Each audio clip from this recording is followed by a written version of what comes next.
ایک مرتبہ ایک فقیر کسی میدان سے گزر رہا تھا۔ اسے دو سوداگر نظر آئے۔ اس نے سوداگروں سے پوچھا، بھائیوں کیا تمہارا اونٹ کھو گیا ہے؟ سوداگر خوش ہوئے اور بولے، تم نے دیکھا ہے کیا؟ فقیر نے کہا، کانا تو نہیں تھا اور دائیں پیر سے لنگڑا تو نہیں تھا۔ ان سوداگروں کو یقین ہو گیا کہ اس نے اونٹ دیکھا ہے، لہٰذا اسی سے معلوم کیا جائے۔ وہ کہنے لگے، بھائی یہ حقیقت ہے کہ وہ کانا اور لنگڑا تھا، مگر وہ گیا کہاں؟ فقیر نے اسی لہجے میں کہا، آگے والا دان ٹوٹا ہوا تو نہیں تھا؟ سوداگر جلدی سے بولے، یہی جناب یہی، اللہ کے واسطے بتا دو کہاں دیکھا تھا؟ فقیر نے ایک مرتبہ پھر اسی انداز میں کہا، ایک طرف شہد کے ڈبے اور دوسری طرف گندم کی بوری لدی ہوئی تھی۔ اب دونوں کو پکا یقین ہو گیا۔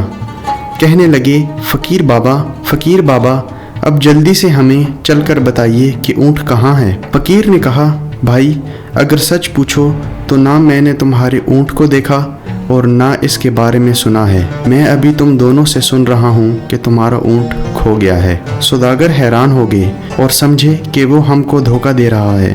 دھمکی دے کر کہنے لگے، اسی اونٹ پر دوسرے سامان کے ساتھ ہمارے جواہرات بھی رکھے ہوئے ہیں، اگر نہیں بتاؤ گے تو تمہیں قید کرا دیں گے۔ فقیر نے جواب دیا، بھائی مجھے دھمکی نہ دو، میں نے تمہارا اونٹ نہیں دیکھا۔ اس پر سوداگر فقیر کو پکڑ کر قاضی کے پاس لے گئے۔ قاضی کو بھی فقیر نے وہی بات بتائی، جب تم نے اونٹ دیکھا ہی نہیں تو اس کے بارے میں اتنی صحیح باتیں کیوں بتا رہے ہو؟ قاضی نے تعجب سے پوچھا۔ فقیر نے مسکرا کر کہا، قاضی صاحب میری بات سن کر آپ ضرور شک میں مبتلا ہوں گے، لیکن میں اب آپ کو حقیقت بتاتا ہوں۔ جب میں گھر سے نکلتا ہوں تو آنکھیں کھلی رکھتا ہوں۔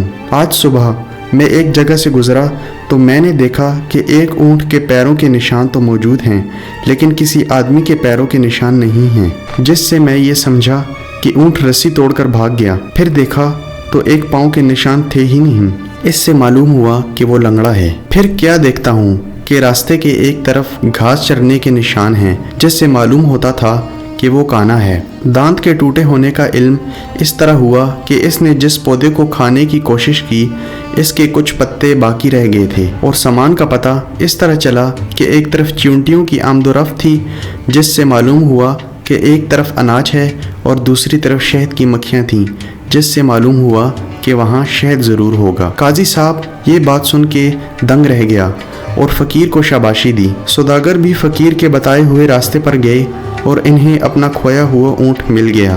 انہوں نے پھر فقیر کو بہت سے انعامات سے نوازا۔